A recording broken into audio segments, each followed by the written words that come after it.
যদি কোনো ব্যক্তি রমাদান মাস পার করে দেয়, কোরআন তেলাওয়াত করে না, এমন ব্যক্তির রমাদানের আল্লাহর কাছে 5 পয়সা মূল্য নেই, মূল্যহীন। কারণ রমাদানকে সম্মানী করা হয়েছে কোরআনের কারণে। কিসের কারণে? লাইলাতুল কদর রাতে লাউহে মাহফুজ থেকে কোরআনুল কারীম আল্লাহ রাব্বুল আলামিন দুনিয়ার আসমানে নাযিল করেন।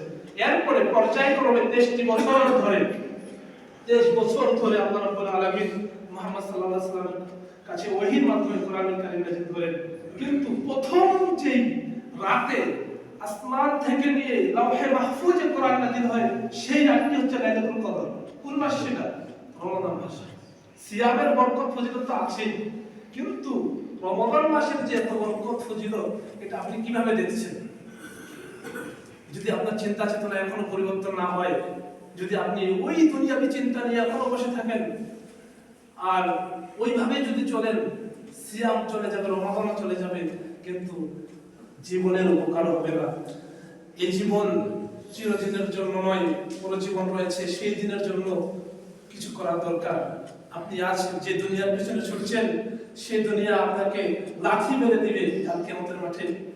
সময় তো উপস্থিতি, তাই আসুন রমাদান যে জন্য সম্মানী, সেই কিতাবটাকে আঁকড়ে ধরি। রমাদান মাস যে জন্য সম্মানী, সেই কিতাবটাকে আঁকড়ে ধরি। আমরা সর্বোত্তম উম্মতে মুহাম্মদী হওয়ার একটাই কারণ, সেটি হচ্ছে কোরআন কারীম আল্লাহ রাব্বুল আলামিন আমাদেরকে দিয়েছে। কিসের জন্য আমরা